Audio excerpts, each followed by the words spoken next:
အားလုံးပဲမင်္ဂလာပါထပ်မံပြီးတွေ့ရတာဝန်တာပါတယ်ဒီနေ့ဆက်လက်ပြီးတော့မှနှုတ်ကပတ်တော်ဖတ်ချင်အဖြစ်စာပြုချင်ပါတယ်ဒီနေ့နှုတ်ကပတ်တော်ဘောင်ချမ်းခန်းကြီး၄ဘောင်ချမ်းခန်းကြီး၄တွေ့မယ်ဆိုရင်ခန်းရဲ့တစ်ကနေကျွန်တော်တို့30အထိဖတ်ချင်ပါတယ်ဘောင်ချမ်းခန်းကြီး၄ခန်းရဲ့1မှ30အထိထို့နောက်လူအာရန်ဒီမြာဧဝနှင့်ဆက်ဆံသဖြင့်ဧဝသည်ပဋိသန္ဓေဆွဲယူ၍ခါအိနကိုဖွားမြင်နေထာဝရဘုရား၏လူကိုငါရပြီဟုဆိုလေတဖန်သူညီအာဘေလကိုဖွားမြင်သည်အာဘေလကတိုးထိန်ဖြစ်ခါအိနကလေလုတိုးသူဖြစ်အချိန်စီသောအခါခါအိနသည်ထာဝရဘုရားထံပူဇော်တကားဖို့ညီအတီးကိုဆောင်ခဲ့အာဘေလသည်လည်းမိမိတိုးစုတွင်အူဖွားသောသားအချို့နှင့်တိုးစီကိုဆောင်ခဲ့ထာဝရဘုရားသည်အာဘေလနှင့်သူ၏ပူဇော်တက်ကာကိုပမာဏပြုတော်မူ၏ဂိုင်းနာနှင့်သူ၏ပူဇော်တက်ကာကိုပမာဏပြုတော်မူထို့ကြောင့်ဂိုင်းနာသည်အလိုစိတ်ဆိုး၍မျက်နှာပြက်လေထာဝရဘုရားကလည်းတင်သည်အဘဲကြောင့်စိတ်ဆိုးသည်အဘဲကြောင့်မျက်နှာပြက်သည်တင်သည်ကောင်းမှုစွာပြုလျင်အခွင့်မရသလိုကောင်းမှုစွာမပြုလျင်အဖြစ်ဖြစ်သောဤကောင်းသည်တကားနာမှာဝလက်ရှိ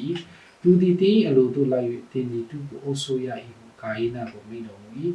ဂိုင်းနာကလည်းလေတို့သွားကြကုန်အားဟုညီအာဘေလကိုခေါ်၍လေတို့ရောက်သောအခါညီအာဘေလကိုရန်ဖက်ပြု၍တတ်လေထာဝရဘုရားကလည်းတင့်ညီအာဘေလသည်အဘယ်မှာရှိသည်နည်းဂိုင်းနာကိုမေးတော်မူတယ်ကျွန်ုပ်မသိပါကျွန်ုပ်ဒီညီကိုစောင့်ရသောသူဖြစ်ပါသည်တကားဟုလျှောက်ဆို၏ဘုရားသခင်ကလည်းတင့်ညီအဘယ်သို့ပြုပြီးသည်တင့်ညီအတွေ့အတန်ဒီမြေထဲကငါ့ကိုအော်ဟိလည်းရှိသည်တကားစေတီဖတ်ခဲ့ပါတယ်ကျွန်တော်ကအခုချိန်ထိယုံကြည်ခြင်းဘဝတက်တာနေပတ်သက်ပြီးတော့မှဆွေးနွေးခဲ့ပါတယ်အခုဆက်လက်ပြီးတော့မှယုံကြည်ခြင်းဘဝတက်တာထာဝရယဉ်ကျေးခြင်းကြောင့်ပတ်သက်ပြီးတော့မှဆက်လက်ဆွေးနွေးချင်ပါတယ်ဒီနေ့ကျွန်တော်ကကာယနာနဲ့အာဘေလအကြောင်းဆက်လက်ပြီးဖတ်ခဲ့ပါတယ်ယာကုပ်နဲ့အေသောအကြောင်းလေ့လာတဲ့အချိန်မှာဖျားသခင်ကလုံနိုင်တယ်လုံတတ်တယ်အစွမ်းစားရှိတယ်ဆိုတဲ့ဒီလူတွေစီမှာကျေးဇူးတော်ကောင်းခြင်းမင်္ဂလာရှိတာပေါ့ပဲလေလိုအပ်တယ်အားနေတယ်မလုံနိုင်ဘူးလုပ်လို့မရဘူးမျောလင့်စရာမရှိတဲ့ဒီလူစီမှာကျေးဇူးတော်ဘုရားသခင်ကောင်းခြင်းမင်္ဂလာကရှိတယ်ဆိုတဲ့အရာနဲ့ပတ်သက်ပြီးတော့မှကျွန်တော်ကတောက်လျှောက်ဆွေးနွေးခဲ့ပါတယ်ဒီပထမဆုံးတစ်ချိန်မှာမိုင်းချင်းပြုတဲ့မိမလိုပဲမျောလင့်စရာမရှိတဲ့ဒီကောင်းကင်နိုင်ငံတွားခွင့်အတွက်ဘလို့မှနီးလမ်းမရှိခဲ့တဲ့သူခင်ယေရှုခရစ်တော်ကအပြစ်မစီရင်ဘူးလို့ပြောတဲ့ဒီဟာကိုလက်ခံလို့ရတယ်လို့ဒီရဲ့ဓမြတိုက်ခံရတဲ့လူလိုပဲမျိုးလေးစရာမရှိတဲ့အချိန်မှာယေရှုခရစ်တော်ဖြစ်တဲ့ရှမာရိလူအဖြစ်ခေတ္တချင်းလက်ခံလို့ရတယ်လို့သူရဲ့ဘဝတတာထဲမှာဇေယျရှင်ကပြုစုပေးတဲ့လူလက်တဲ့ပျော်ရွှင်တဲ့ဘဝတတာမှာအသက်ရှင်နေရကိုလည်းကျွန်တော်တို့ကလေ့လာခဲ့ပါတယ်ယာကုပ်ကိုကြည့်မယ်ဆိုရင်လည်းကောင်းခြင်းမင်္ဂလာလက်ခံနိုင်တဲ့အရာပါတစ်ခုမှမရှိပေမဲ့အမေရေဘက်ကာလှုပ်ဆောင်ခြင်းအဖြစ်ကောင်းခြင်းမင်္ဂလာနဲ့ပြေဝတဲ့ဘဝတတာကောင်းခြင်းမင်္ဂလာလက်ခံလို့ရတဲ့ဘဝတတာမှာအသက်ရှင်နေရကိုကျွန်တော်တို့ကတွေ့ရှိပြီးတော့မှလေ့လာတင်ယူခဲ့ပါတယ်ဒီနေ့ကျွန်တော်တို့ကဘောင်ချန်ခန်းကြီး၄အဖြစ်ဆက်လက်ပြီးတော့မှဂိုင်းနာနဲ့အာဘေလရဲ့အကြောင်းအရာအဖြစ်ဖျားခင်ရဲ့စိတ်နှုတ်ကပတ်တော်ဆက်လက်လေ့လာကြည့်အောင်ဖျားခင်ကတော်တယ်တတ်တယ်လုံနိုင်တဲ့ဒီလူစီမှာတကယ်ကျေးဇူးတော်ကောင်းခြင်းမင်္ဂလာမရှိဘူးဆိုတဲ့အရာကိုလည်းအစမှာကလေးကပေါ်ပြပေးခဲ့ပါတယ်ဒီကပ္ပဦးကျမ်းခန်းကြီးလေးကိုကြည့်ခြင်းအပြင်အာဘေလကကောင်းခြင်းမင်္ဂလာလက်ခံတဲ့အရာဖျားခင်ကသူ့ရဲ့ပူဇော်တကားနဲ့ဖျားခင်ကအတိမတ်ပြုတဲ့အရာကာယနာကိုဖျားခင်ကညှင်းပယ်တဲ့အရာသူ့ရဲ့ပူဇော်တကားနဲ့သူ့ကိုဖျားခင်ကလက်မခံတဲ့အရာကျွန်တော်တို့ကဒီတိုင်းကျမ်းစာဖတ်ကြည့်မယ်ဆိုရင်ထူးဆန်းတဲ့ဖျားခင်ကဘာဖြစ်လို့လက်မခံဘူးလဲဒီဟာနဲ့ပတ်သက်ပြီးတော့မှတိတိကျကျတီးလို့ရတဲ့အရာတွေတိတ်မရှိပေမဲ့လို့တကယ်တမ်းကျေးဇူးတင်နေရတာဖျားခင်ကကျွန်တော်တို့ကယုံကြည်ခြင်းပွားတတ်တာနဲ့ပတ်သက်ပြီးတော့မှဒီချာတီးလို့ရအောင်အားလုံးဖော်ပြပေးပါတယ်ယုံကြည်ခြင်းပွားတတ်တာအဖြစ်ဖျားခင်ကကျွန်တော်တို့ကတင်ယူရမယ့်အရာကျွန်တော်တို့ရဲ့ဝိညာဉ်ရေးရာပွားတတ်တာဖျားခင်ကအားလုံးရှင်းပြပေးထားပါတယ်ဒီတိုင်းပဲကျွန်တော်တို့ကဖတ်ကြည့်မယ်ဆိုရင်ဖျားခင်ကမြေတီးနံကိုမကြိုက်လို့ဒီလိုပဲကျွန်တော်တို့ကစဉ်းစားမှလားမသိပေမဲ့ လို့ဒီနေ့ကပောက်ချန်ခန်းကြီးလေးအဖြစ်ဖျားခင်ရဲ့စိတ်ကိုကျွန်တော်တို့ဘတ်တော်ထဲမှာရှိတဲ့အကြောင်းအရာအဖြစ်တီကြရှာဖွေပြီးတော့မှကျွန်တော်ကလေ့လာကြည့်အောင်ကာယနာကအချိန်ရှိတဲ့အခါမှာဖျားခင်ကိုပူဇော်တက္ကပေးဖို့ရအတွက်ဒီမြေအတိအနံကိုဆောင်ခဲ့တယ်လို့ဖော်ပြပေးပါတယ်မြေအတိအာဘေလာကျတော့မိမိတိုးစုတွေဥဖွာတော့တားချုံနဲ့တိုးစီကိုဆောင်ခဲ့တယ်ပေါ့ဒီပူဇော်တက္ကကြည့်မယ်ဆိုရင်ဘာကမားတယ်လဲဒီရတဲ့ပတ်သက်ပြီးမှကျွန်တော်တို့ကတေချာတိလို့မရပါဘူးကျွန်တော်တို့ကကာယနာဆိုတာကလေလုတ်တဲ့လူဖြစ်လို့လေကမြေကြီးကထွက်တဲ့အတီးကိုပူဇော်တာတဘာဝဖြစ်တယ်မဟုတ်ဘူးလားဒီလိုစဉ်းစားလို့ရပါတယ်ဒါဆိုရင်တိုးထိန်တဲ့လူကတိုးရက်မှာဥဖွာတဲ့ဒီတိုးတာအချို့နဲ့တိုးစီကိုဆောင်ခဲ့တဲ့တဘာဝမဟုတ်ဘူးလားဖျားခင်ဘာဖြစ်လို့ဒီဟာကိုလက်ခံပြီးဖျားခင်ဒီဟာကိုကျတော့ငင်းပယ်တယ်လေကျွန်တော်ရဲ့စိတ်ထဲမှာလည်းမိခုနေအများကြီးရှိပါတယ်ဘာဖြစ်လို့လဲဆိုတော့ကျွန်တော်တို့ကဖျားခင်ကိုယုံကြည်တဲ့လူဒီတိုင်းပဲဖျားခင်ကိုယုံကြည်တဲ့အဲ့ဒါမဟုတ်ပဲねဖျားခင်ရှိဖို့ဝင်တဲ့အချိန်မှာဖျားခင်ကဘယ်ဟာကိုကြိုက်မှာလဲဖျားခင်ကဘာကိုမကြိုက်ဘူးလဲဒီလိုစဉ်းစားတဲ့စိတ်ကရှိပါတယ်ဟုတ်ပါတယ်ကျွန်တော်ဆိုတာကကာယနာလို့ပဲကျွန်တော်ကလေလုတ်တော့သူဖြစ်လို့ကိုကျွန်တော်ကမြေတီးတံကိုဖျားခင်စီမှာဆောင်ခဲ့တယ်ဆိုပါစို့ဒါပေမဲ့ဖျားခင်ကလက်မခံဘူးဆိုရင်တိချတဲ့ကျွန်တော်လည်းဝမ်းသာမှာမဟုတ်ဘူးဒါကြောင့်မို့ကာယနာလို့မဟုတ်ဘဲနဲ့အာဘေလလို့မျိုးဖျားခင်ကနေတဲ့ဒီပူဇော်တက္ကကိုပေးနိုင်တယ်လို့ဖြစ်ဖို့ရအတွက်ကျွန်တော်ကစဉ်းစားရမှာဖြစ်ပါတယ်ဒါပေမဲ့လို့ဒီမှာကမြေအတိအနံဖြစ်တယ်ဖျားခင်ကအသားကြိုက်တယ်အတီးရွက်မကြိုက်ဘူးဒီလောက်ပဲမဟုတ်ပါနဲ့ဒီအကြောင်းအရာအဖြစ်နေသောဖျားခင်ကပေါ်ပြပေးခြင်းနဲ့ဝိညာဉ်ရေးရပါတတ်တာယုံကြည်ခြင်းပါတတ်တာပါလဲဆိုတာကိုကျွန်တော်ကဒီနေ့လေ့လာခြင်းပါတယ်ဒါကြောင့်ကပ္ပဦးကျမ်းခန်းကြီးလေးအစတစ်မှာကြည့်မယ်ဆိုရင်ထို့နောက်လူအာရန်ဒီမေယဧဝနှင့်ဆက်ဆံတဲ့ဖြစ်ဧဝဒီပဋိသေဆွဲ၍ကာယနာဖွားမြင်လင်ထာဝရဘုရား၏လူကိုငါရပြီဟုဆို၏ကာယနာရဲ့အဓိပ္ပာယ်ပါလေဆိုထာဝရဘုရားရဲ့လူပြီးတော့ဒီမှာကြည့်မယ်ဆိုရင် तू ကလေလုတ်တယ်အာရန်နဲ့ဧဝကဒီဥယျာဉ်ကနေထုတ်ချင်းခံရပြီးတော့မှဒါဆိုပထမအဆုံးလုပ်ရတဲ့အရာကပါပဲဆိုတော့တက်ရှင်နေထိုင်မှုရအတွက်စိုက်ပျိုးမွေးမြူနေတယ်ဒါပေမဲ့ဒီမှာလေလုတ်တဲ့ကာယနာရဲ့ပုံစံကိုကြည့်ချင်းအဖြစ်ထာဝရဘုရားရဲ့လူကျမ်းမှာတန်ဆွမ်းတဲ့ဒီလူရဲ့အကြောင်းကိုပြောကြည့်ချင်တာလေဒီမြေကြီးကဒီလေအတိအနံရဖို့ရအတွက်ဒီမြေကြီးကိုဘာလို့လဲထူရက်စိုက်ပျိုးရတယ်ဒီလိုထုံဖို့ရအတွက်ကစက်ပညာဆက်မရှိလို့လေဤပညာကမရှိတဲ့ချိန်မှာကိုယ့်ရဲ့လက်နဲ့အဒုတ်ချွန်နေနဲ့ကြောက်ချွန်နေနဲ့ထိုးဆွားရမှာလားမသိဘူးပြီးတော့မျိုးစေ့ကိုကျဲပြီးတော့မှဒီမျိုးစေ့ကအပင်တပင်ဖြစ်လာဖို့ရအတွက်အပွင့်လာပြီးအတီးတီးဖို့ရအတွက်ကဘယ်လောက်ကြာမလဲအနည်းဆုံး၄လကနေ6လအထိဖြစ်မှာဖြစ်ပါတယ်ဒါဆိုရင်၄လကနေ6လအထိဖြစ်လာဖို့ရအတွက်အတီးတီးဖို့ရအတွက်ပါလေဆိုဒီတိုင်းပဲစောင့်ရတာပေါ့ပဲဒီလောင်းပေးရတဲ့အရာပေါင်းတင်ပေးရတဲ့အရာတွေရှိပါတယ်ဒါဆိုရင်ကာယနာကဒီအရာတွေကိုလုပ်ချင်အဖြစ်သူ့ရဲ့လုပ်အားသူ့ရဲ့ဆွမ်းအားအဖြစ်ဖြစ်လာတဲ့ဒီအတိနံကို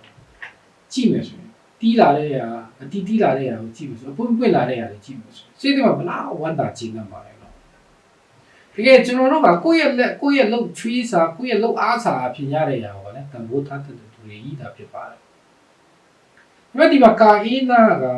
တယောက်တည်းမဟုတ်ဘဲနဲ့အာဘေလကိုဖွားဒီမှာအာဘေလကဖွားမြင်လေအာဘေလကတူးထင်းဖြစ်တယ်ကျွန်တော်ကအာဘေလဆိုတဲ့ဒီအဓိပ္ပာယ်ကိုဘုရားတော်ဒီကျမ်းစာမှာအာဘေလရဲ့အဓိပ္ပာယ်ကိုရှာကြည့်မယ်ဆိုအာဘေလကအဓိပ္ပာယ်ပါလို့ဆိုအငွေ့အခိုးငွေ့ဆိုတဲ့ဒီအဓိပ္ပာယ်ရပါဘာမှမဟုတ်တဲ့ဒီအာငွေ့လေးတစ်ခုတာအာငွေ့ကိုပြောချင်တယ်မနေ့ကျွန်တော်တို့ကဒီလိုရိုင်းအေးတဲ့ຢာဒီဥတုမှာထားမယ်ဆိုတော့အဲ့လိုလုပ်မယ်ဆိုရင်အငွေ့ထွက်တယ်အဲ့ဒီအငွေ့ကိုအဲ့ဒီအာငွေ့လေးကိုအခိုးငွေ့လေးကိုအာဘေလလို့ပြောချင်တဲ့အိဗယ်အာဘေလကမွေးဖွားလာတဲ့အချိန်မှာအရန်လူအပ်တယ်အားနည်းတယ်လို့ဖြစ်တယ်ဘာမှမလုပ်တတ်တယ်ဘာမှမတတ်နိုင်တယ်လို့ဖြစ်လို့တယ်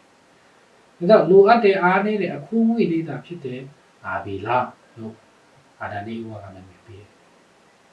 ဒါကြောင့်လို့သူကဘာလို့ဆိုလဲတိုးထိန်တယ်ပြောတယ်တိုးထိန်ဒါပေမဲ့ဒီကျမ်းစာမှာဖတ်ကြည့်တဲ့အချိန်မှာအချိန်တန်လို့ဘုရားသခင်ကို ပူဇော်တက်ကပေးရမယ့်အချိန်ရောက်လာတဲ့အချိန်ပါကာယနာကညီရဲ့အတီးနံကိုဘာလို့လဲဖျားခင်ကိုပူဇော်ပဲပြီးတော့မှအာဘီလာကမိမိတိုးစုတွင်ဥဖွာသောတားချိုးနဲ့တိုးစီကိုဆောင်ခဲ့တယ်လို့ပြောပါတယ်ဒါပေမဲ့ကျမ်းစာမှာဖတ်ကြည့်မယ်ဆိုရင်ဖျားသခင်ကတဲ့အာဘီလာနဲ့ဒူဤပူဇော်တက်ကကိုပမာဏပြုတော်မူ၏ဒီကြည့်အောင်နော်ဘယ်လိုပူဇော်တက်ကကိုပေးတယ်လဲပုံမူတည်ပြီးတော့မှဖျားသခင်ကဒီကိုလက်ခံတယ်ပြီးတော့မှကာအေနာနဲ့ဒူဤပူဇော်တက်ကကိုကျတော့ပမာဏပြုတော်မူလက်မခံဘူးဟုတ်တယ်ကျွန်တော်တို့ကဘယ်လိုပူဇော်တက်ကပေးတယ်လဲပုံမူတည်ပြီးမှဖျားသခင်ကလက်ခံတာလက်မခံတာဒါဆိုဖျားသခင်ကကာယနာရဲ့ပူဇော်တက်ကကိုပဲလက်မခံတာမဟုတ်ဘဲနဲ့ကာယနာနဲ့ကာယနာရဲ့ပူဇော်တက်ကကိုပမာဏမပြုတ်ဘူးလို့ပြောပြပေးတယ်။ဒါဆိုကျမ်းစာမှာဒီချက်ဖတ်ကြည့်မယ်ဆိုရင်ဒါဆိုဖျားသခင်ကဘာဖြစ်လို့ကာယနာရဲ့ပူဇော်တက်ကကိုပမာဏမပြုတ်ဘဲနဲ့အာဘေလရဲ့ပူဇော်တက်ကကိုပဲပမာဏပြုတ်တယ်။ဒါဒီကျမ်းစာမှာကြည့်မယ်ဆိုအာဘေလကစိတ်ကိုတုံးလို့အာကာယနာကစိတ်ကိုမထဲလို့ပုတ်ပြက်နေတဲ့အတိအနံကိုပေးလို့ဒီလိုမျိုးဖော်ပြပေးတာမဟုတ်အဲ့တော့ကျွန်တော်တို့ကကျမ်းစာမှာရှာကြည့်မယ်ဆိုရင်တဏှာမှာပဲတွေ့လို့ရပါတယ်။ဒီပြေဩရစာခန်းကြီး7ဖြစ်ပါတယ်။ကျွန်တော်တို့ဒီပြေဩရစာခန်းကြီး7အကြည့်အောင်နော်။ဒီပြေဩရစာခန်းကြီး7ခန်းငယ်၄ထဲမှာအာဘေလဒီကာယနာပူဇော်သောရစ်ထက်တာ၍မြတ်သောရစ်ကိုယုံကြည်ခြင်းအဖြစ်ဖျားသခင်အားပူဇော်၏ထို့သောပူဇော်ထို့သောရစ်ကိုပူဇော်၏မိမိဖြောင့်မတ်သည်ဟုတက်တည်ခံတော်တက်တည်ခံတော်မူခြင်းကိုရလေအဘယ်သို့နည်းဟုမူကားသူလူသောအလူကိုဖျားသခင်လက်ခံတော်မူ၏တို့ဖြစ်၍အာဘေလဒီတေလူတော်လည်းယခုပင်တရားဟောသည်ကျွန်တော်ကကပောက်ကျမ်းခန်းကြီးလေးမှာဖတ်ကြည့်မယ်ဆိုရင်ဖျားသခင်ကဘာဖြစ်လို့ကာအိနာရဲ့ပူဇော်တက်ကောင်လက်မခံဘဲနဲ့အာဘေလရဲ့ပူဇော်တက်ကောင်လက်ခံတယ်လေတိတိကျကျကျွန်တော်ကတီးလို့မရဘူးဒီနေ့ဒီနှုတ်ပတ်တော်မှာဘယ်လိုဖော်ပြပေးလဲဆိုတော့ဟေဘရဲရစာခန်းကြီး30ခန်းငယ်4ထဲမှာအာဘေလဒီလေကာအိနာပူဇော်တော်ရစ်ထက်တာ၍မြတ်သောရစ်ကိုယုံကြည်ခြင်းအဖြစ်ဖျားသခင်အားပူဇော်၏တဲ့။ဘာဖြစ်လို့ဖျားသခင်ကအာဘေလရဲ့ပူဇော်တက်ကာကိုလက်ခံတယ်လဲလို့ပြောမယ်ဆိုရင်ဒီအကြောင်းပြချက်ကဘာလဲဆိုတော့ယုံကြည်ခြင်းအဖြစ်ဖြစ်လို့ပြောပြတယ်။ဒါကြောင့်ကျွန်တော်ကဟေဘရဲစာခန်းကြီး7အခန်းငယ်6မှာဘယ်လိုရေးထားလဲယုံကြည်ခြင်းမရှိရင်ဖျားသခင်ရဲ့စိတ်တော်နဲ့မတွေ့နိုင်ဘူးပြောတာ။ဒါဆိုရင်အာဘေလကယုံကြည်ခြင်းအဖြစ်ပူဇော်တယ်။ဒါဆိုရင်စัจจิဖက်အနေနဲ့ကာအိနာဆိုတာဗာလဲယုံကြည်ခြင်းမရှိဘူးဆိုတဲ့အရာဖြစ်ပါတယ်။ယုံကြည်ခြင်းအဖြစ်ပူဇော်တာမဟုတ်လို့ဖြစ်တယ်။ဘာကယုံကြည်ခြင်းလဲပူဇော်တာချင်းတူတူပဲယုံကြည်လို့ပူဇော်တယ်မဟုတ်ဘူးလားဒီလိုမျိုးမိခုနေဖြစ်လာလို့ရပါတယ်။ဟုတ်တယ်ကာယနာလည်းဖျားသခင်ကိုယုံကြည်လို့ဖျားသခင်ကိုပူဇော်တက်ကာပေးတယ်။အာဘေလလည်းဖျားသခင်ကိုယုံကြည်လို့ဖျားသခင်ကိုပူဇော်တက်ကာပေးတာဖြစ်ပါတယ်။ဒါဆိုဘေယာကယုံကြည်ခြင်းလို့ဖျားသခင်ကတက်မှပြီးတော့ဘေယာကယုံကြည်ခြင်းမဟုတ်ဘူးလေ။အာဘေလရဲ့ပူဇော်တက်ကာကိုယုံကြည်ခြင်းလို့ပြောပြီးဒါဆိုကာယနာကယုံကြည်ခြင်းမပါဘူး။ဘာကိုမယုံကြည်တာလဲသူက။ဒါဆိုသူကဘာကိုမယုံကြည်ဘူးလဲ။ကျွန်တော်ကကျမ်းစာမှာဖတ်ကြည့်အောင်နော်။ဘာဦးကျမ်းခန်းကြီး၄မှာကြည့်မယ်ဆိုရင်ကာအိနာကပူဇော်တဲ့ຢာကမြေအတီးနံလို့မြေအတီးကိုဆောင်ခဲ့တယ်ပြောတာမြေအတီးလို့ပြောတာ။ဘာတီးလဲလို့ရေးထားပါဦး။ဥပမာကေပိန်းနေတီးဒါဆိုဖျားခင်ကပိန်းနေတီးမကြိုက်ဘူး။ဒါမှမဟုတ်လည်းဖယုံတီးဒါဆိုဖျားခင်ကဖယုံတီးမကြိုက်ဘူး။ကျွန်တော်တို့ကဒီလိုစဉ်းစားလို့ရပါတယ်။ဒါပေမဲ့ဒီကျမ်းစာမှာကြည့်မယ်ဆိုရင်မြေအတီးလို့ပြောတာအဲ့ဒီຢာကမယုံကြည်ခြင်းဖြစ်တယ်။ဘာကိုမယုံကြည်ဘူးလဲ။ဒါဆိုကျွန်တော်တို့ကဘာကျမ်းခန်းကြီး၄မရောက်ခင်မှာကဘာယူကျမ်းခန်းကြီး3ကိုနည်းနည်းလေးလာခြင်းအဖြစ်ကျွန်တော်ကစဉ်းစားကြည့်အောင်။ဘာကျမ်းခန်းကြီး3အခန်းငယ်14မှာကြည့်အောင်။ဘာကျမ်းခန်းကြီး3ခန်းငယ်14ထာဝရရှင်ဖျားသခင်သည်မွေကိုခေါ်၍တင်သည်ဤအမှုကိုပြုသောကြောင့်တားရင်တားရဲ့အပေါင်းတို့ထက်ဂျင်ချင်းကိုခံရ၏တင်ဒီဝမ်းဖြစ်သွား၍မြေမုတ်ကိုတစ်သက်လုံးစားရမည်ဖျားသခင်ကအာဒံနဲ့ယောအဖြစ်လူကျူးပြီးတဲ့အချိန်မှာပြီးတော့မှဒီမွေကိုကျင်ခဲ့ပါတယ်ဒီမွေကိုဘာပြောလဲဆိုတော့တင်ဒီဝမ်းဖြစ်သွား၍မြေမုတ်ကိုတစ်သက်လုံးစားရစဉ်းစားကြည့်ပါဦးဒီ ဒီလောကမှာရှိတဲ့မွေတွေကညီကြီးကိုမစားပါဘူးဒီလောကမှာရှိတဲ့ဒီမွေတွေဆိုတာကကျွန်တော်မွေချင်းမျိုးတွေဖားတွေငါးတွေမျိုးတွေဟုတ်တယ်နော်မစပကြီးတွေဆိုရင်တော့လူကိုမျိုးတာတွေနွားတွေမျိုးတာကအစတမင်တရေတွေမျိုးတာကျွန်တော်တို့တွေ့ဖို့မှာဖြစ်ပါတယ်မွေကမြေမုတ်ကိုမစားပါဘူးဒါပေမဲ့လို့ဒီကျမ်းစာထဲမှာရှိတဲ့ဒီမွေဆိုတာကစားရမှုပုံဆောင်နေရတယ်ဒါပေမဲ့လို့ဖျားခင်ကဒီမှာကြည့်မယ်ဆိုရင်မြေမုတ်ကိုတက်တက်လုံးစားရမယ်လို့ပြောတာဒါဆိုဒီမြေမုတ်ကပါလေဖျားခင်ကဒီမွေကိုပါပေးလဲဆိုမြေမုတ်ဆိုတာနဲ့ရတယ်ပတ်သက်ပြီးတော့မှကျွန်တော်တို့ကဖတ်ကြည့်မယ်ဆိုရင်ကပောက်ကျန်ခန်းကြီးနဲ့ခန်းငယ်16ထဲမှာတင်ထွက်ရာမြေတို့မပြတ်မီတဲ့အောင်ဒီမျက်နှာမှာချွေးထွက်တဲ့အစာကိုစားရမည်အကြောင်းမူကားတင်းဒီမြေမုတ်ဖြစ်၍မြေမုတ်တို့ပြင်ရမည်မင်းတော်ဘူးဒါရှိဒီမြေမုတ်ကဘူးတနည်းအားဖြင့်ပါလဲဇာတိပုတ်တိဒါဆိုကျွန်တော်တို့ကသိရမယ့်အရာတစ်ခုပါလဲဆိုတော့ကပောက်ကျန်ခန်းကြီး3မှာကလေးကဖျားခင်ကစာရန်ရှိပါပါကိုအပ်နေလဲဒီမြေကိုစားဒီဇာတိပုတ်တိဒီလူကိုဘာလို့တလဲအုပ်ဆိုးစေဖို့ခြေလေစေဖို့စားစေဖို့ဖျားခင်ဘာလို့လဲခွင့်ပေးလိုက်ပြီဖြစ်တယ်တနည်းအားဖြင့်ဒီလူစီကနေထွက်လာတဲ့အရာဒီလူရဲ့အစွမ်းစားအဖြစ်ဖြစ်လာတဲ့အရာဘာတစ်ခုမှဖျားခင်ကလက်မခံဘူးဆိုတဲ့ဒီတိတ်ပဲဖြစ်ပါတယ်စဉ်းစားကြည့်အောင်ကာအင်းကဖျားခင်ကိုပူဇော်တက်ကပေးတဲ့အရာဒီအရာကသူကဘယ်သူစီကနေတင်ပါလဲအဖေဖေစီကနေတင်ပါ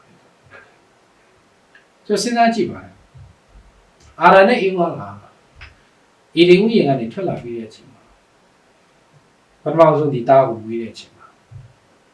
ဒီတားကလေလုတ်တဲ့အချိန်မှာသူတို့ကဘာပြောမှာလဲငါတားဟိုတဲ့မင်းကဒီလိုမျိုးစူးစားပန်းစားနေဒီအတိနာနေရအောင်စိုက်ပျိုးထွေရပြီးတော့ငါတို့ကိုကြွေးပြီးတာကျေးဇူးတင်တယ်တိလာအရင်တော့ကငါတို့ကအေလီဦးရဲ့ထဲမှာရှိတဲ့အချိန်မှာဘာမှစိုက်ပျိုးထွေရဆရာလည်းမလို့ဖျားခင်ကဖန်ဆင်းသားပြီးသားရှိပြီးသားတီးပြီးသားဒီအတီးကိုဒီတိုင်းခုစားရုံပဲဒါပေမဲ့စာရန်ကလာပြီးတော့မှတဲ့စားခဲ့တယ်ဖျားခင်ကမစားနဲ့လို့ပြောတဲ့ဒီကောင်းမကောင်းအတီးကိုစားစေပြီးတော့မှဖျားခင်ကဒီဥယျာဉ်ထဲဖျားခင်ကပြင်ဆင်ပေးတဲ့ကောင်းကြီးမင်္ဂလာဒီဥယျာဉ်ထဲကနေနင်းထုတ်စေခဲ့တယ်ဒါကြောင့်ဖျားခင်ကတိလာဒီမြေကြီးကျင်ခဲ့တယ်ခန်းငယ်စက်ခွန်ဘောင်ချခန်းကြီး3ခန်းငယ်စက်ခွန်ယောက်ျားကိုလည်းထိုပင်အတီးကိုမစားရဟုငါပြည့်ညက်တော်လဲတင်သည်မယား၏စကားကိုနားထောင်၏စားမိသောကြောင့်မြေဒီတင်၏အတွက်ကျင်ချင်းကိုခံနေရှိဖျားခင်ကမြေကြီးကိုကျင်လိုက်တယ်တိလာဒီကျမ်းစာမှာကပောက်ကျခန်းကြီး4ထဲမှာကာအေနာကပူဇော်တက်ကကဘာတီးလဲလို့ဖော်ပြပေးတာမရှိဘူးမဲ့မြေအတီးလို့ပြောပါတယ်။အဲ့တော့တခုနားလည်ရမယ့်အရာကမြေဆိုတဲ့အရာကဘာလဲဆိုတော့ဒီလူရဲ့ဇာတိပတိယာကိုပုံဆောင်တဲ့အရာဖြစ်ပါတယ်။ဒါပေမဲ့ဖျားခင်ကဒီဇာတိပတိယာနဲ့ပတ်သက်တဲ့အရာဒီအရာကိုဘာလို့တလဲကျိန်ထားပြီးသားဖြစ်တာ။ဖျားခင်ကလက်မခံဘူး။ဖျားခင်ကမလိုချင်ဘူး။ဟုတ်တယ်ဒီအရာနဲ့ပတ်သက်ပြီးတော့ကာယနာကဘယ်နှခေါက်ကြားဘူးပါလဲမသိဘူး။အဖေနဲ့မိကပြောဖျားခင်ကမြေကြီးကိုကျိန်ခဲ့တယ်။အဲ့လိုဆိုတာမြေမုတ်တာဖြစ်တယ်ဒီမြေတို့ကိုဖျားခင်ကဗာလဲစာရန်ကိုပေးလိုက်ပြီးသားဖျားခင်ကလက်မခံဘူးလူဇာတိအထဲကနေထွက်လာတဲ့အရာတနည်းအားဖြင့်လူရဲ့ကြိုးစားခြင်းလူရဲ့လုံးဝဝရိယအားဖြင့်ဖြစ်လာတဲ့အရာကိုဖျားခင်ကလက်မခံဘူးဆိုတဲ့ဒီသိပဲဖြစ်ပါတယ်ခုနပြောလို့ကာအေနာကသူ့ရဲ့လုံအားသူ့ရဲ့အစွမ်းစားသူ့ရဲ့ဝရိယအားဖြင့်ကြိုးစားပြီးတော့မှရလာတဲ့ဒီအတိအရန်ကောင်းတယ်အရန်လာတယ်စားချင်စရာကောင်းအရန်ရတာရှိမှာဒီအရာကသူကမြင်တဲ့အရာဖြစ်ပါတယ်။ဒါပေမဲ့ဖျားခင်ကဘာလို့တလဲအစမှာကလေးကဒီလူစီကရချင်တဲ့အရာဒီလူစီမှာရလို့ရတဲ့အရာကဘာတစ်ခုမှမရှိလို့စားရမှုစားစီတာပဲ။ဖျားခင်ကမလို့ချင်ဘူး။ဖျားခင်ကဒီလူစီကနေဖြစ်ပေါ်လာတဲ့အရာပါခုမှဖျားခင်ကလက်မခံဘူး။ဒါဆိုရင်ကာအေနာမဟုတ်ဘဲနဲ့အာဘေလရဲ့လူစောတက်ကကိုကြည့်မယ်ဘာဖြစ်လို့ကျမ်းစာကယုံကြည်ခြင်းအဖြစ်ပူဇော်တယ်ဆိုတဲ့ဒီတက်တိခံချက်ကိုပေးတယ်လဲလို့မြင်မယ်ဆိုရင်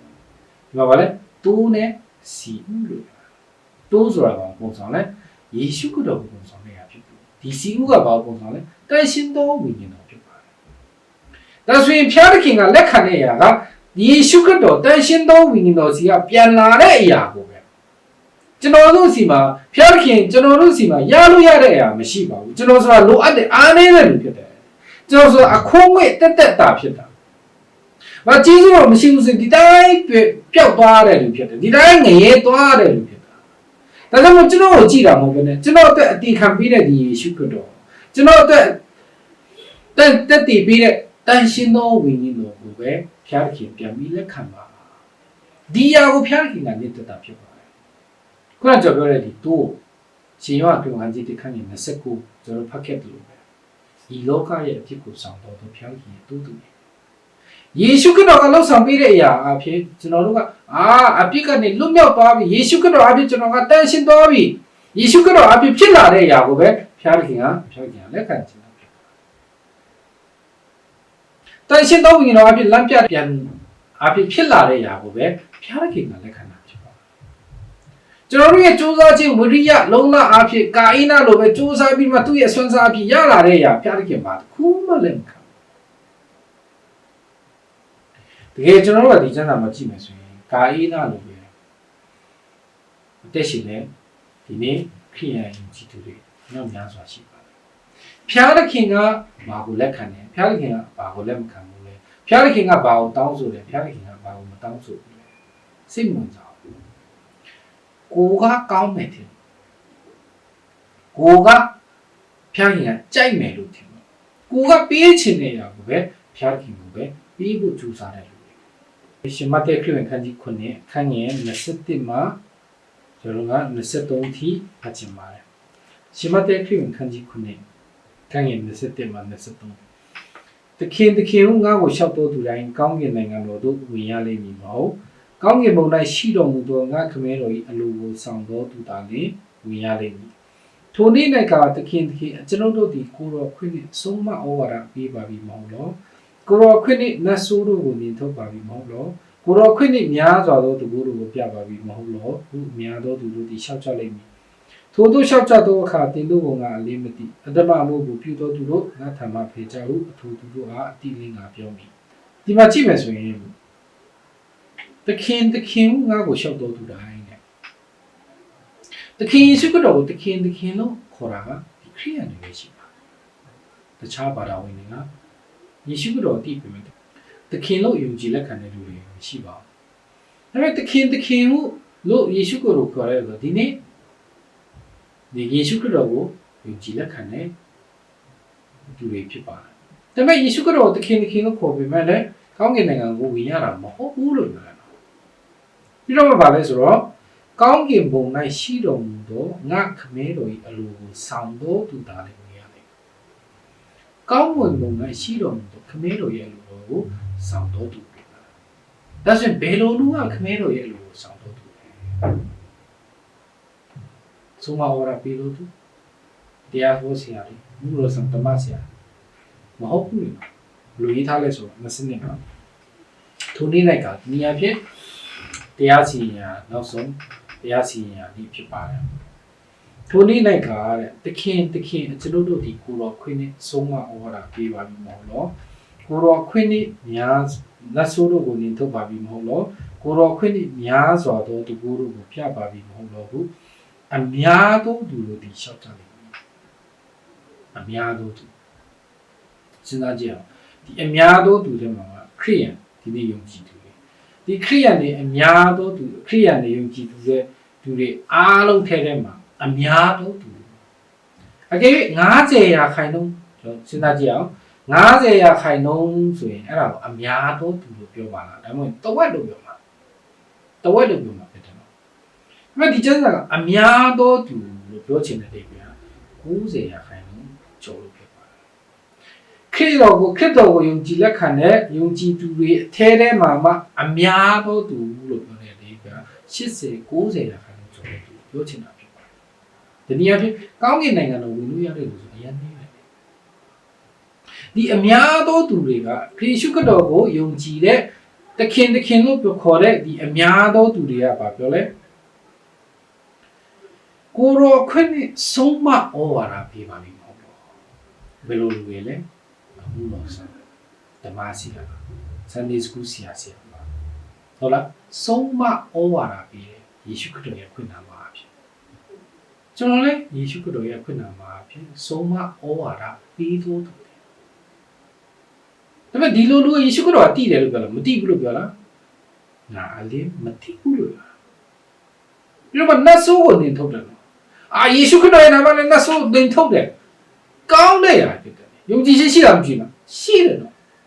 ယေရှုခရစ်တော်ကလည်းငါလေးမတည်ဘူးများစွာသောတကူတို့ကိုပြတော်သူယေရှုခရစ်တော်ဘာပဲလဲဒီလိုလည်းမတည်ဘူးတဲ့စဉ်းစားကြည့်အောင်ဒီနေ့ယေရှုခရစ်တော်ကိုယုံကြည်တယ်လို့ပြောတဲ့ယုံကြည်သူခရစ်ယာန်ကိုပေါ့ပါယေရှုခရစ်တော်ရဲ့အခွင့်အာဏာအဖြစ်ဆုံးမဩဝါဒပေးနိုင်တဲ့လူ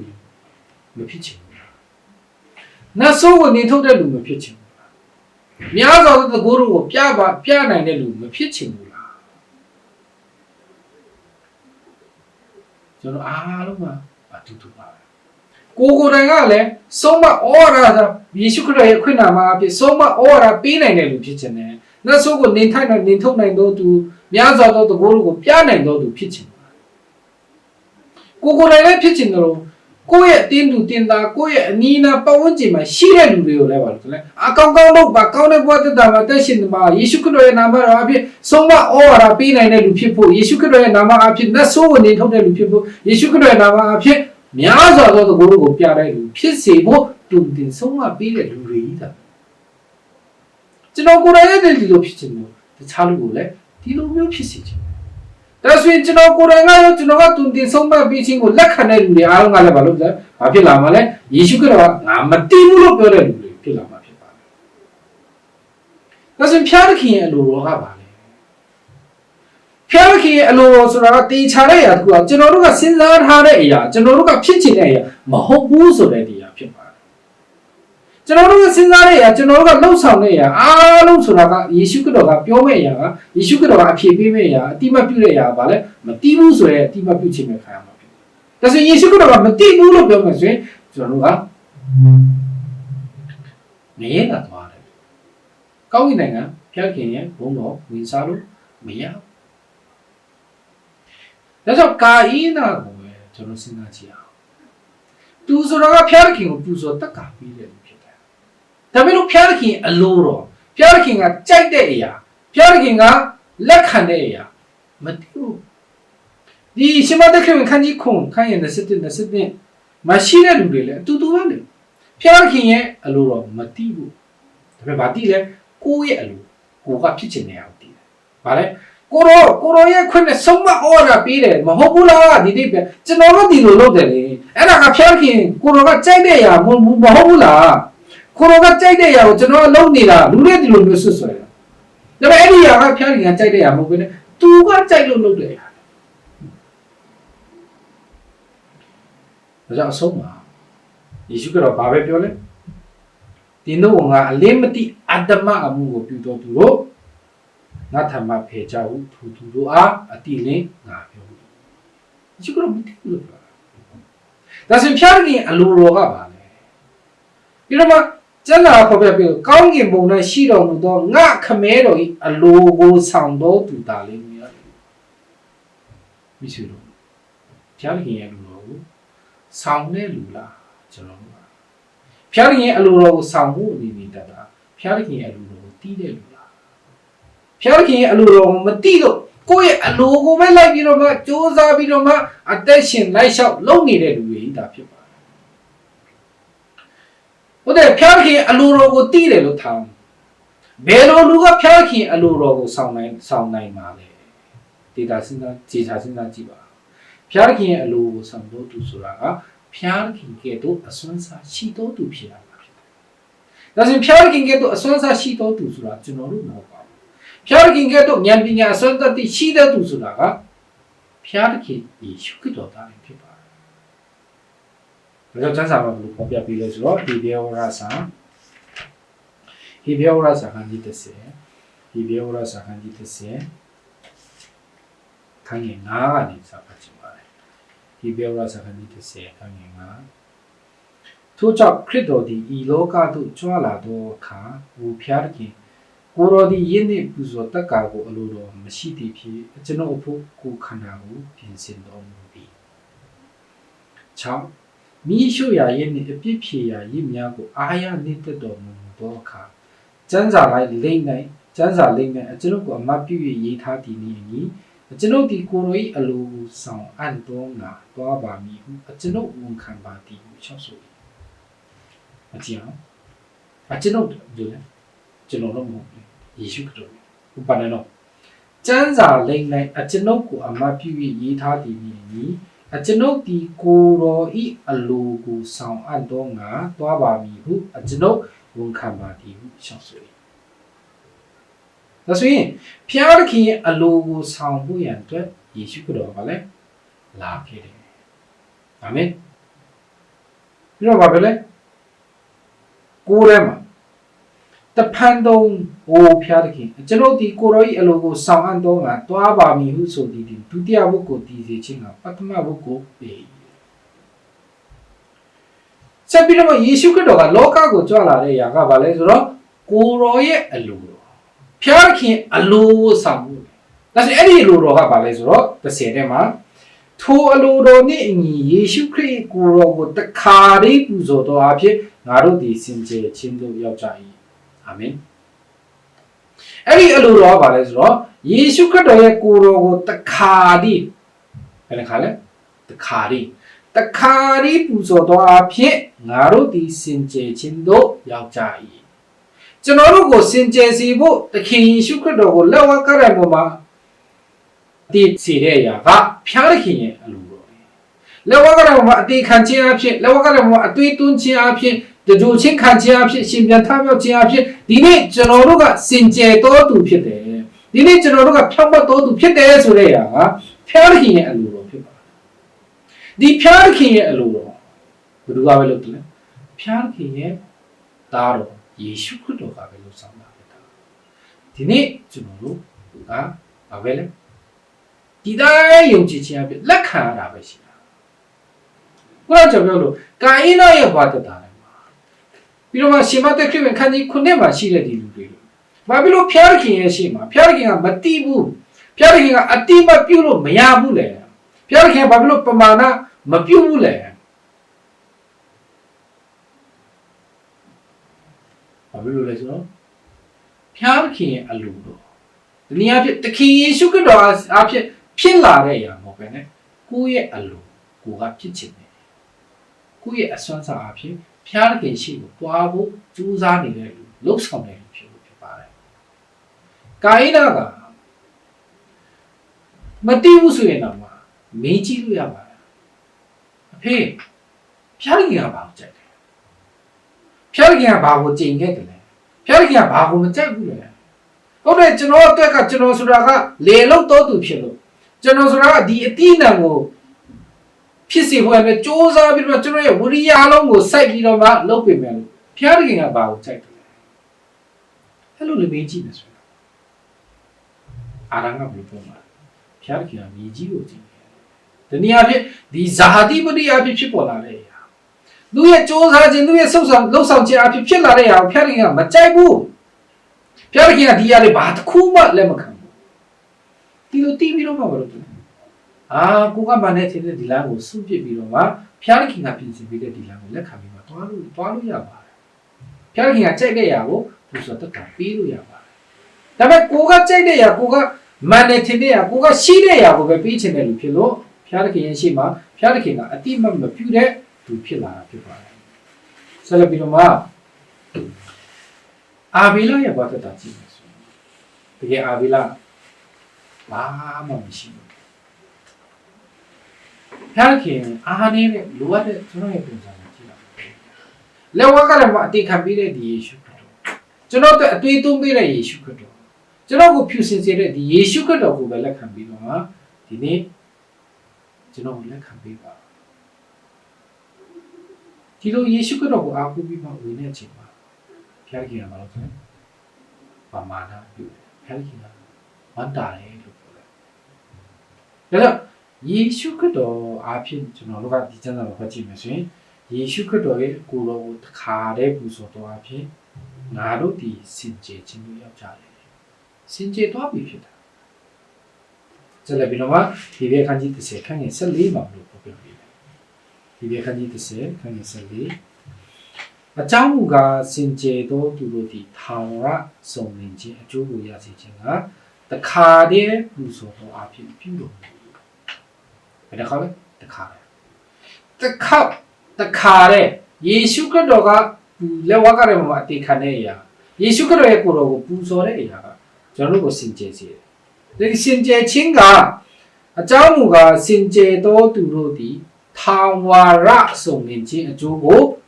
ရစေခြင်းကတခါတည်းပူဇော်တော်အဖြစ်ပြုတော်မူ၏တခါတည်းပူဇော်တဲ့အရာကကျွန်တော်တို့ကိုဘယ်လောက်ထိစင်ကြယ်စေလဲဘယ်လောက်ထိစုံလင်စေလဲဆိုတော့ထောင်ရမိစေလို့စဉ်းစားကြည့်ပါလောကတော့ယေရှုခရစ်တော်ရဲ့အတူတော်ဂတိတော်မှာပါလေထောင်ရစုံလင်နေဒါဆိုဖျားခင်ကဖြောက်မစေတဲ့ဒီလူဖျားခင်ကတန့်ရှင်းစေတဲ့ကျွန်တော်တို့ကိုဘယ်သူမှအပြစ်တင်လို့ရမှာဘယ်သူမှအပြစ်တင်လို့မရဖျားခင်ရဲ့သခင်ယေရှုခရစ်တော်ရဲ့အတွေ့တော်ကကျွန်တော်တို့ကိုဘယ်လောက်ထိဖြူစင်စေတယ်ထောင်ရဖြူစင်စေတယ်ထောင်ရစုံလင်စေတယ်ဘာမှချွင်းချက်မရှိဘာအပြစ်အနာစာမှမရှိဖျားခင်ကဒီနေ့ကျွန်တော်တို့ကိုဒီလိုသခင်ယေရှုခရစ်တော်အပြင်လှုပ်ထားပြီးသားဖြစ်တာဒါပေမဲ့ဒီနေ့လူတွေရဲ့ပတ်သက်တာထဲမှာကိုကလုံနေတယ်ကိုကကောင်းတယ်ထင်တယ်ကိုရဲ့အလိုကိုရဲ့ဆန္ဒအဖြစ်ဖျားခင်ကိုရှေ့ကိုသွားဖို့ဖျားခင်ကိုပူဇော်တက်ကပေးဖို့အသက်ရှင်နေခြင်းမှာကောင်းကြီးမင်္ဂလာမဟုတ်ပဲကျင့်ကြံအမင်္ဂလာလက်ခံရတဲ့လူတွေဖြစ်လာတာဖြစ်ပါတယ်။ရေးတော့ကြည့်မယ်။ကောင်းကောင်းမလုပ်နိုင်တဲ့လူမဟုတ်ပါဘူး။သူဆိုတာအားရှိတယ်အစွမ်းစားရှိတယ်ကောင်းကောင်းလုပ်တတ်ပါတယ်။ဒါပေမဲ့ရလာကပါလေကျင့်ကြံအမင်္ဂလာဖြစ်ပါတယ်။ကျန်တဲ့ပုဂ္ဂိုလ်ဖာရိရှဲတွေရှိမယ်ဆိုရင်ကြည့်မယ်ဆိုရင်ပညာတရားကိုလိုက်လျှောက်ဖို့ကြိုးစားတယ်။ကောင်းတဲ့ဘဝတက်တာမှာအသက်ရှင်ဖို့လုပ်တယ်။ဒါပေမဲ့ယေရှုခရစ်တော်ကယေရှုကနေထွက်ခွာသွားတဲ့လူယေရှုခရစ်တော်ကိုကြောခိုင်းပြီးမှထွက်ခွာသွားတဲ့လူတွေပဲဖြစ်လာပါလိုအပ်တဲ့အားနည်းတယ်အပြစ်များတယ်ဖောက်ပြန်တဲ့မိုင်းချစ်ပြတဲ့ဒီမိမှာဓမြတက်ခံရပြီးတော့မှတည်ရတဲ့ဒီဓမြတက်ခံရတယ်ဒီတိုင်းပြစ်ထားခြင်းခံရပြီးတည်သွားရမယ်နေရဲကိုသွားရမယ်ဓမြတက်ခံရတယ်ဒီလိုလူကပဲကျေးဇူးတော်လက်ခံတာဖြစ်ပါတယ်ကောင်းကောင်းစိုက်ပြီးလုပ်တဲ့အစွမ်းစားရှိတယ်အားရှိတယ်ဆိုတဲ့ဒီ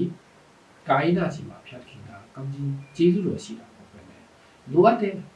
အားနေတယ်ဆိုတော့အခိုးငွေ့တာဖြစ်တဲ့ဒီအာဘိလာကြီးမှာကျေးဇူးတော်ဖျက်ခင်တာကျေးဇူးတော်ပေးခဲ့ပါတယ်ကိုရောခွင့်နဲ့ဆုံးမအဝါဒပေးပါပြီမဟုတ်တော့ကိုရောခွင့်နဲ့နတ်ဆိုးတို့ကိုနင်ထုတ်ပါပြီမဟုတ်တော့ကိုရောခွင့်နဲ့များစွာသောတကိုးကိုပြပါပြီမဟုတ်တော့လို့ပြောတဲ့ဒီသူတွေရှိပါကောင်းကြီးမင်္ဂလာမရှိပါဘူးဖျက်ခင်ကဘာပြောလဲမင်းတို့ကအလင်းမသိဘူးလို့ပြောတာနောက်ဆုံးမကျင်ချင်းအမင်္ဂလာနဲ့ဖျားခင်နဲ့မဆိုင်တဲ့ဘဝတက်တာမှာအသက်ရှင်တဲ့လူတွေပဲဖြစ်လာပါတယ်ဒါကြောင့်မိတ်ဆွေတို့ဒီမှာဒီနေ့စဉ်းစားကြည့်အောင်ကျွန်တော်တို့ကကိုယ့်ရဲ့အလိုကိုယ့်ရဲ့ဆန္ဒကိုယ်ကဖြစ်ချင်တဲ့ဟာဖြစ်ဖျားခင်ရှိကိုတွားနေတဲ့လူလားဒါမှမဟုတ်ဖျားခင်ကတခင်ယေရှုခရစ်တော်အဖြစ်တန်ရှင်းသောဝိညာဉ်တော်အဖြစ်ပြင်ဆင်ပေးတဲ့ဒီဘဝတက်တာမှာယုံကြည်ခြင်းအဖြစ်အသက်ရှင်နေတဲ့လူလားအဲ့ဒါကိုသိချသိရမှာဖြစ်ဒီနေ့ဖျားခင်တခင်ယေရှုခရစ်တော်တန်ရှင်းသောဝိညာဉ်တော်ပြင်ဆင်ပေးတဲ့ဘဝတက်တာတွေမှာယုံကြည်ခြင်းအဖြစ်အသက်ရှင်နေတဲ့လူမဟုတ်ဘူးဆိုရင်ဒီနေ့ကျွန်တော်ကကိုယ်ကမှန်တယ်ထင်တဲ့ဒီလမ်းကနေနောက်နိုင်ရပြီးတော့ကျွန်တော်တို့ကလက်ပြန်ရမှာဖြစ်တာ။ဘာဖျားခင်ကျွန်တော်ဆိုတာကလုံနိုင်တဲ့အရာမရှိပေမဲ့လို့လုံနိုင်တယ်လို့စဉ်းစားတယ်။ပြီးတော့ကျွန်တော်ကလုံဆောင်တဲ့အရာအဖြစ်ဖျားခင်ကကြိုက်မယ်ဝမ်းသာမယ်လို့ထင်တယ်။ဖျားခင်ဒီအားနဲ့နောက်နိုင်ရပြီးတော့မှယေရှုခရစ်တော်ကလှုပ်ဆောင်ပေးတဲ့အရာကိုပဲယုံကြည်ပြီးတော့အသက်ရှင်ခြင်းပါလေယေရှုခရစ်တော်ကတန်ရှင်းတယ်လို့ပြောမယ်ဆိုရင်ကျွန်တော်ကတန်ရှင်းတဲ့လူဖြစ်တယ်ယေရှုခရစ်တော်ကဖြောင့်မတ်တဲ့လူလို့ပြောရင်ကျွန်တော်ကဖြောင့်မတ်တဲ့လူဖြစ်တယ်ယေရှုခရစ်တော်ကိုပဲယုံကြည်ပြီးတော့မှယေရှုခရစ်တော်ကလှုပ်ဆောင်ပေးတဲ့လှုပ်ဆောင်ခဲ့တဲ့အရာကိုပဲလက်ခံပြီးတော့မှအသက်ရှင်မယ်အသက်ရှင်ဖို့စဉ်းစားတဲ့လူဖြစ်မယ်ဆိုရင်ကောင်းကြီးမင်္ဂလာဖျားခင်ရှိကဖြစ်စီပေးတဲ့ကောင်းကြီးမင်္ဂလာနဲ့ပြုရတဲ့ဘာတတာမှာအသက်ရှင်နိုင်မှာဖြစ်တာဒါကြောင့်ဒီမှာရှိတဲ့မိတ်ဆွေရောက်စီတိုင်းဒီနေ့ကျွန်တော်ကဒီနှုတ်ကပတ်တော်ဘောင်ချန်ခန်းကြီး၄အားဖြင့်ကိုကမှန်တဲ့ဒီထင်တဲ့ဒီလမ်းကနေလက်ပြန်ပြီးတော့ကိုက လုံနိုင်တဲ့ကိုယုံကြည်တဲ့ဒီနေရာကနေလဲပြန်ပြီးတော့နှုတ်ကပတ်တော်သခင်ယေရှုခရစ်တော်ကလှုပ်ဆောင်ပေးတဲ့ယေရှုခရစ်တော်ကိုယုံကြည်တဲ့ဒီဘဝတက်တာပါအသက်ရှင်ရမှာဖြစ်ပါတယ်ဒီနေ့ကောရိန္သုဩဝါဒစာပထမဆောင်ဖတ်ပြီးတော့ဆုံးသက်ချင်ပါတယ်ကောရိန္သုဩဝါဒစာပထမဆောင်ခန်းကြီး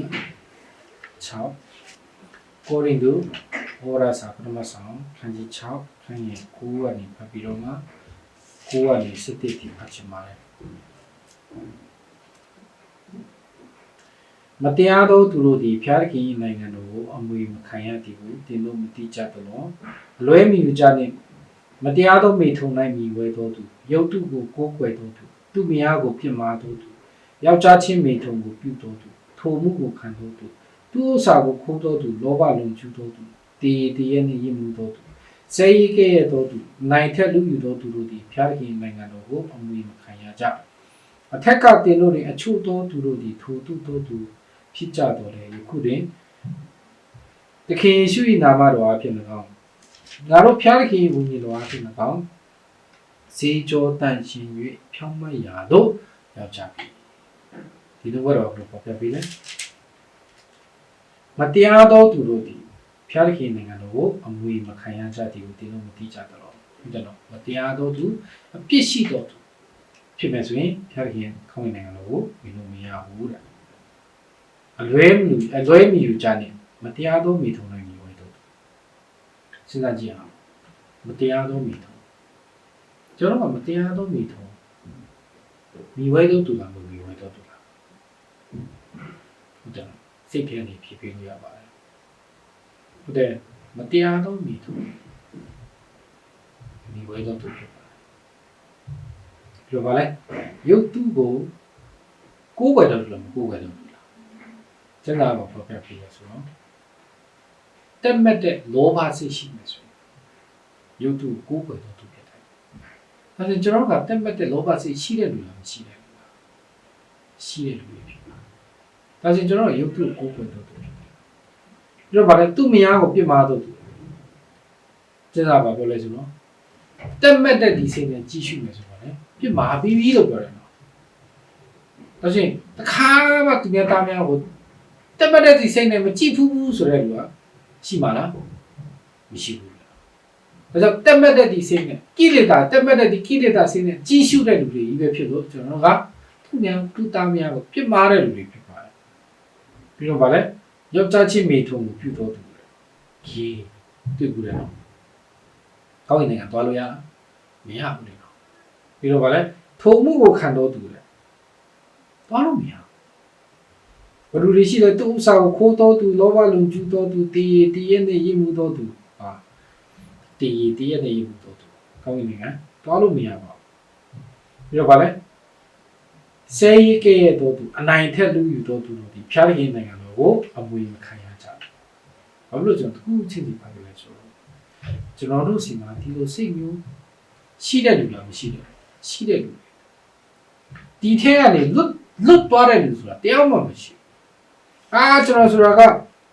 မတရားတော့မိထုံမလွန်ကျူးဘူးဒါပေမဲ့ဘာလို့လဲဆဲရစ်ကဲ့တော့သူအခါမှမဆဲဘူးတဲ့လူဆိုတာမရှိဘူးဆဲဖူးတဲ့လူဖြစ်လို့ဒါဆိုရင်ကျွန်တော်တို့ကဖျားခင်ကောင်းကင်နိုင်ငံတော့ဝင်လို့မရဘူးဒီတိတ်ပဲပါလဲဆိုငဲသွားတယ်ဒီကျမ်းစာကကျွန်တော်တို့ကိုဘယ်လိုလူလဲဆိုတာကိုဖော်ပြပေးခြင်းများဖြစ်ပါတယ်ကျွန်တော်တို့ကငရဲတာသွားတဲ့လူဖြစ်တယ်ဆိုတာကိုဖော်ပြပေးခြင်းများဖြစ်တယ်ဒါပေမဲ့အရေးကြီးဆုံးညာရှိပါတယ်ဒီကျမ်းစာထဲမှာဒီကျမ်းစာတော့ဒီနှုတ်ဘတ်တော်ဖတ်ကြည့်တဲ့ချိန်မှာရန်ဝန်တာရတယ်အရာယေရှုတင်ရတယ်ပါလို့ဆိုခံရင်စစ်တစ်မှာအထက်ကတင်တို့တွင်အချို့သောသူတို့သည်ထိုတို့သောသူဖြစ်ကြတော်လေအင်္ဂလိပ်လိုတလုံးနဲ့ပြောရတယ်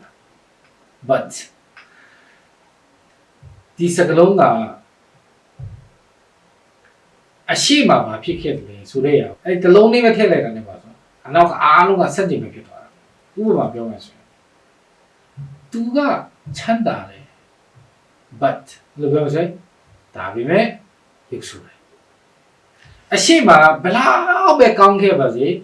but အဲ့စာလုံးဒါပေမဲ့ဆိုတဲ့ဒီစာလုံးလေးတလုံးလေးပဲထည့်လိုက်မယ်ဆိုရင်ဘာဖြစ်သွားလဲဆိုတော့အားလုံးဆိုးပြီးဖြစ်သွားတယ်ဥပမာဆိုပါစို့ကျွန်တော်အလုပ်သွားလျှောက်တယ်နော် မင်းရဲ့အမတ်ကိုမင်းကအလုံးလျှောက်တဲ့6ပါကိုကြည့်မယ်ဆိုရင်ပြီးတော့မှမင်းရဲ့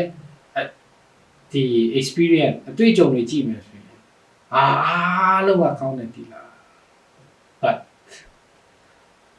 ဒါပေမဲ့ဆိုတဲ့ဒီစကားလုံးကဖြစ်ပါလာမယ်ဆိုပါပြီလေမင်းတို့ဒီနေရာမှာအလုပ်ခန့်လို့မရပါဘူးမနေပါနဲ့ဟုတ်တယ်ဒါပေမဲ့တစ်ဖက်မှာမင်းရဲ့လျှောက်ပါဝင်ကြည့်လို့ဝင်ခွင့်ကိုကြည့်မယ်ဆိုရင်အစင်မပြေဘူးဘာတွေ့ကြုံမှလည်းမရှိဘူးဘာမှပညာတတ်တာလည်းမရှိဘူးဒါပေမဲ့အဲ့လိုပြောမှဆိုရင်ဒီနာဒီနေ့အလုပ်ခန့်ချင်းခံရတယ်ဆိုတဲ့ဒီတိပဲဟုတ်ပါတယ်နော်ဒီမှာလည်းကြည့်မယ်ဆိုရင်ကျွန်တော်တို့ကဘယ်လိုစိုးတယ်ဘယ်လိုမိုက်တယ်ဘယ်လိုအပြစ်များတယ်ဘယ်လိုမကောင်းတဲ့လူဖြစ်တယ်အများကြီးတစ်ခုချင်းစီပေါ်ပြပေးမယ်လို့17ရောက်လာချင်းဒါပေမဲ့ but ဘာပြောလဲအထက်ကတင်လို့အချို့သောသူတွေထိုတို့သူဖြစ်ကြတော့လေယခုတွင်သခင်ယေရှုခရစ်တော်၏နာမတော်အဖြစ်မှာကောငါတို့ဖျားခင်ဝိညာဉ်တော်အဖြစ်၎င်းစေကြောတန့်ရှင်၍ဖြောင့်မတ်ရာသို့ရောက်ကြပြီအာမင်ဟုတ်တယ်ကျွန်တော်တို့ကဘယ်လိုလူဖြစ်ခဲ့တဲ့ဘယ်လိုအခြေအနေမျိုးရှိခဲ့တဲ့လဲအဲ့ဒါကရေးကြည့်တာမဟုတ်ဘဲနဲ့အခုနှုတ်ကပတ်တော်ကပါပြောတယ်သခင်ယေရှုခရစ်တော်ရဲ့နာမတော်အဖြစ်၎င်းငါတို့ဖျားခင်ဝိညာဉ်တော်အဖြစ်၎င်းစေကြောတန့်ရှင်၍ဖြောင့်မတ်ရာသို့ရောက်ကြပြီဒီလိုမျိုးဖတ်ချင်လို့ကျေးဇူးတင်တယ်ပြောလို့မရဘူးတကယ်တော့ဒီစကလုံးကလေဆေးလိုက်ပြီဒီတိပဲဆေးလိုက်ပြီဆိုမှလည်းပြောင်းပြီလုံလောက်ပြီတော့ဒါပေမဲ့ကျမ်းစာကဒီနေ့ကျွန်တော်တို့ကပုံပြီးတိတိကျကျနားလေသဘောပေါက်စေချင်နေတာကခင်ယေရှုခရစ်တော်ရဲ့နာမတော်အဖြစ်၎င်းဖျားသခင်ဝိညာဉ်တော်အဖြစ်၎င်းဘာဖြစ်လဲစေကြောတန့်ရှင်၍ဖြောင့်မတ်ရာသို့ရောက်ကြပြီအာမင်ဟုတ်တယ်စေပြီးပြီတန့်ရှင်ပြီးပြီဖြောင့်မတ်တော်ပြီးပြီဖြစ်ပါတယ်ဒါကြောင့်မလို့ကျွန်တော်တို့ကဟုတ်တယ်ကိုယ့်ရဲ့အလိုကိုယ့်ရဲ့ဆန္ဒကိုယ်ကဖြစ်ချင်တဲ့အရာဖြစ်ဖျားသခင်စီဝင်ဖို့လုပ်တော်မှာပဲယေရှုခရစ်တော်ရဲ့နာမတော်အဖြစ်ဖျားသခင်ဝိညာဉ်တော်အဖြစ်ဒါကြောင့်အာဘေလကဘာကိုပူဇော်တက်ကပေးတယ်လဲဆိုတော့တိုးရဲ့စီဥပြောတာတိုးကသခင်ယေရှုခရစ်တော်ပူဇော်တယ်စီဥဆိုတာကတန်ရှင်းသောဝိညာဉ်တော်ပူဇော်တဲ့အရာဖြစ်ပါတယ်ဒီမှာကြည့်မယ်ဆိုရင်ငါတို့ယခုတွင်သခင်ယေရှုခရစ်တော်ရဲ့နာမတော်အဖြစ်၎င်းဟုတ်လားအာဘေလကပြီးတဲ့ပူဇော်တက်ကဘာလဲတိုးဖြစ်တယ်ဒီသခင်ယေရှုခရစ်တော်ရဲ့နာမတော်ပြီးတော့စီဥငါတို့ဖျားခင်ဝိညာဉ်တော်အဖြစ်၎င်းဖျားခင်ကျွန်တော်စီမှာဖျားခင်ကိုပြန်ပေးနိုင်တယ်ဆိုတာဘာမှမရှိပါဘူးကျွန်တော်ဆိုတာကလိုအပ်တဲ့အားနဲ့ကျွန်တော်ရဲ့အစွမ်းစားအဖြစ်ဖြစ်လာတဲ့အရာဆိုတာလည်းဘာတစ်ခုမှမရှိပါဘူးကျွန်တော်ကလှုပ်ဆောင်တဲ့အရာဆိုတာကအပြစ်လွန်ကျူးတဲ့အရာပဲရှိပါတယ်ဒါပေမဲ့ဒီနေ့ဖျားခင်လိုအပ်တဲ့အားနဲ့အပြစ်များတဲ့ဒီလူကိုဖျားခင်ကကြည်တာမဟုတ်ဘူးလိုအပ်တဲ့အားနဲ့အပြစ်များတဲ့ဒီလူအတွက်လေဝါကတဲ့ဘုံမှာအတိခံပေးတဲ့ယေရှုခရစ်တော်ထာဝရအဆုံးနေစေတဲ့ယေရှုခရစ်တော်ထာဝရတန်ရှင်းစေတဲ့ယေရှုခရစ်တော်ကိုကြည်ချအားဖြင့်လက်ခံပေးတဲ့နာတော်မှာကျွန်တော်ကဒီနေ့နောက်ဆုံးနေနဲ့မိချီလိုပြောချင်နေရကူပါဟုတ်တယ်ကိုကဘယ်လိုလုပ်ခဲ့လို့ကိုယ်စီမှာပါရှိတော့ဒီရှိနေတဲ့ဒီဟာအဖြစ်ဖျားခင်ဒီဘူးချင်းစားတာပေါ့ပဲတခုဖျားခင်ရှိမှာဝန်ခံစေချင်ပါတယ်အဲ့ဒါပါလဲဆိုတော့ယေရှုခရစ်တော်လို့ဆောင်ပြီးတဲ့ဟာအဖြစ်ကျွန်တော်ကဖြောင့်မတ်တော်သူတန်ရှင်းတော်သူထာဝရဆုံးနေတော်သူပြည့်စုံတော်သူတန်ရှင်းတော်ပြီးပြီစေကြောပြီးပြီဒါကိုဝန်ခံနိုင်တဲ့ဖြစ်စီကိုတိုက်တွန်းချင်ပါတယ်ဒီကမ္ဘာတော်ခွန်အားပေးချင်ပါတယ်အဲကြောင့်တခြားရတဲ့ကျွန်တော်ခုနပြောပြလို့အဲ့ဒီလိုဝန်ခံနေရတန်ရှင်းတဲ့ဖြောင့်မတ်တော်သူလို့ပြောဝန်ခံနေရကယေရှုခရစ်တော်ကလို့ဆောင်ပြီးတဲ့အရာကိုဖျားခင်စီကိုပြန်ပြီးတော့မှပူဇော်တက်ကပေးတဲ့အရာဖြစ်ပါတယ်။အာဘီလာရဲ့ပူဇော်တက်ကဖြစ်ပါတယ်။ဖျားခင်ကျွန်တော်စီချိုးပြီးသွားတဲ့လူဖြစ်တယ်။တန်ရှင်းပြီးသွားတဲ့လူဖြစ်တယ်။ကျွန်တော်ဆိုတာကဖြောင့်မတ်တော်ပြီးတဲ့လူဖြစ်တယ်။ဒီလိုမျိုးဖျားခင်ရဲ့ရှိမှဝန်ခံနိုင်တဲ့လူဖြစ်စေဖို့ဒီနေ့ဘုရားတော်ဒီလောက်ခွာပေးခြင်းပါလေ။ကျေးဇူးများတင်ပါတယ်။ဆုတောင်းရအောင်နော်။ဖျားခင်ရဲ့ကျေးဇူးတင်ပါတယ်အာဘေလဝတ္တတာကဲ့သို့ဒီနေ့ဖျားခင်ရဲ့ရှိမှာဖ ဖျားခင်ကလက်ခံတဲ့ကုသိုလ်တက်ကပေးနိုင်တဲ့သူဖြစ်ဖို့ဖျားခင်တို့ဘုရားဖြစ်လမ်းပြပေးလို့ကျေးဇူးတင်ပါတယ်ရေသားသမီးတို့ကယေရှုခရစ်တော်လုံဆောင်ပေးရတာတန်ရှင်းသောဝိညာဉ်တော်ကလုံဆောင်ပေးရတာအဖြစ်စေချိုးတန်ရှင်းဖြောင့်မတ်တော်ပြီးဖြစ်ပါတယ်ရောက်စီတိုင်းကစေချိုးပေးသွားတဲ့လူစေချိုးပေးသွားခဲ့ပြီးဖြောင့်မတ်စီပြီးတန်ရှင်းစီပြီးဆိုတဲ့ဒီအရာကိုဒီတိုင်းလက်ခံယုံကြည်နေတဲ့ရောက်စီတိုင်းဖြစ်စေဖို့ဒီတန်ရှင်းတဲ့ဖြောင့်မတ်တဲ့လူဝန်ခံတဲ့လူရဲ့ဘောတက်တာတုံးပါလေတန်ရှင်းသောဝိညာဉ်တော်ကဝင်ရောက်ဆက်လက်လမ်းပြအလုပ်လုပ်နိုင်စေဖို့ခေါင်းကြီးမင်္ဂလာပေးတော်မူပါဆက်လက်ပြီးတော့မှဖျားခင်အလုပ်လုပ်တော်မူပါဆက်လက်ပြီးတော့မှဘောတက်တာဒီခုချင်းစီဖျားခင်ကစုကင်ပေးပြီးတော့ပေးသနာတော်မူပါဒီချိန်တိုင်းဖြစ်စဉ်ပြီးရဖျားခင်ကျေးဇူးတင်ပါတယ်ဘာတော်တော်ယေရှုခရစ်ရဲ့မြတ်တော်မှာအလောင်းကောင်းမြည်ပြီးယူတင်မြတ်စွာဆုတောင်းပါလေပါဗျာအာမင်ကျေးဇူးများတင်ပါတယ်